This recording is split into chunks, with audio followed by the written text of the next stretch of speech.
accueillir à présent Élodie. Bonjour Élodie. Bonjour. Bienvenue à l'antenne de Sud Radio, Élodie. Merci à vous de me recevoir. Merci. Vous vous appelez de la Gironde. Tout à fait, oui. Mais où Exactement. en Gironde? Faites attention parce que je connais bien la Gironde. Hein. Oui, c'est ce qu'on m'a dit au standard. J'appelle, alors moi j'habite à Créon. Ah bah, je dans connais très bien, l'Entre-deux-Mers. bien sûr. Voilà. Très... Mais je travaille sur le Bordeaux-Centre. Bon, très bien. Ça va, c'est pas trop difficile pour se déplacer, hein, la circulation est pas trop compliquée. C'est une horreur. compliqué, c'est une horreur, voilà. D'où finalement mon appel aujourd'hui. Ah, très bien, parce que vous avez une question professionnelle, racontez-nous. Oui. Tout à fait. Alors du coup, donc effectivement, je travaille Bordeaux-Centre. J'ai 1 heure de route le matin, 1 heure de route le soir, les bouchons, voilà, tout ça. Et donc, ça me fatigue énormément. J'ai eu un cancer précédemment qui est actuellement guéri, mais pour lequel j'ai gardé de la fatigue. Et je sens bien que ce rythme me fatigue énormément. Donc j'ai postulé un emploi pour un poste en micro-crèche où je serai moitié section, moitié direction. Donc c'est un poste que la directrice est prête à m'offrir, mais pour lequel elle me proposait un salaire très bas à la base, qu'elle a accepté de renégocier du coup avec une embauche que fin août pour pouvoir me payer un peu plus cher que ce qu'elle voulait le faire à la base. Mais je reste quand même à quasiment 200-300 euros de moins que ce que je gagne aujourd'hui.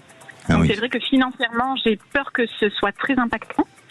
Mais en même temps, je vais énormément gagner en confort de vie parce que c'est à 10 minutes de chez moi, que je travaillerai plus les week-ends, je travaillerai plus les fériés, voilà. Toutes ces petites choses-là.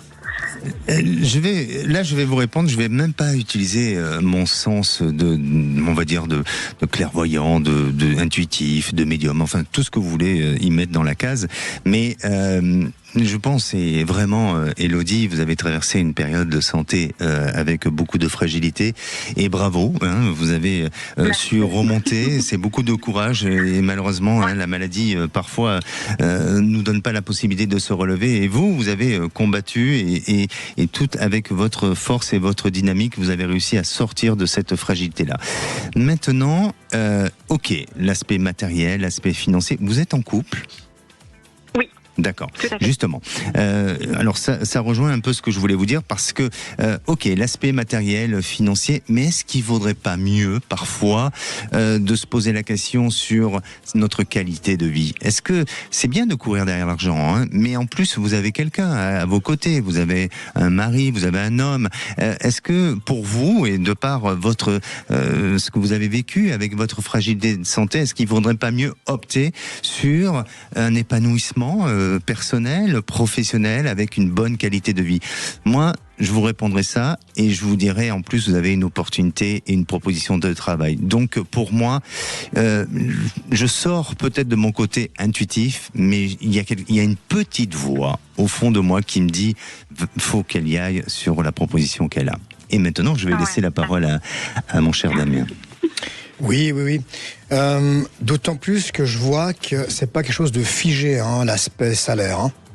Je vois qu'il pourra y avoir des perspectives de valorisation financière. Alors, est-ce que ça sera à ce poste-là? Est-ce que vous allez vous réinventer? Je vous vois avoir une petite activité en parallèle. Je viens d'avoir un petit message. Alors, vous faites quoi en parallèle? Là, j'ai un message, j'ai une vibration là. Je fais rien en parallèle. Moi, actuellement, dans mon domaine, je travaille beaucoup avec l'allaitement. Je travaille dans un service qui est en lien avec l'allaitement, donc on fait beaucoup, on accompagne les mamans dans ça. Donc, je voulais faire un DU qui m'a pas été accordé, donc ça a été aussi une des raisons pour lesquelles je voulais changer. Là, ce poste en crèche, c'était pas du tout quelque chose que j'envisageais. Je me disais, j'irai pas en crèche, et finalement, c'est pour ça que j'hésite un peu sur est-ce que c'est vraiment une bonne option. Mais pendant un long moment, je voulais me lancer dans ça, dans l'accompagnement parental, l'accompagnement à l'allaitement et tout, mais c'est quelque chose que j'ai pas pu concrétiser parce que j'ai pas eu les accords de financement de l'employeur, des choses comme ça.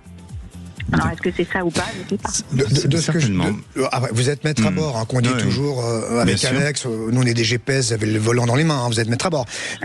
Mais oui, je pense qu'au niveau vibratoire, aller dans cette direction de cette proposition, c'est une bonne proposition. Là, voir les enfants, voir son homme, ça n'a pas de prix. Ça n'a pas de prix, je veux dire. Et puis, ça vous empêche pas par la suite, pardon Alexandre, ça vous empêche pas par la suite de envisager une formation dans quelques mois, dans quelques années, de vous réinventer. C'est pas impossible. Vous êtes encore très jeune. Oui, tout à C'était une affirmation, hein, c'était pas une question. mais en tous les cas, je pense qu'il a fait un peu de télépathie, Damien, parce qu'il a soufflé les mots que je voulais vous dire et poursuivre dans cette conversation. Et effectivement, il y a une formation, il y a quelque chose qui va vous amener à évoluer sur d'autres choses et en parallèle, vous pouvez faire autre chose. Donc rien n'est figé, mais prenez ce qui est bon à prendre. Bon, super. La vie est précieuse.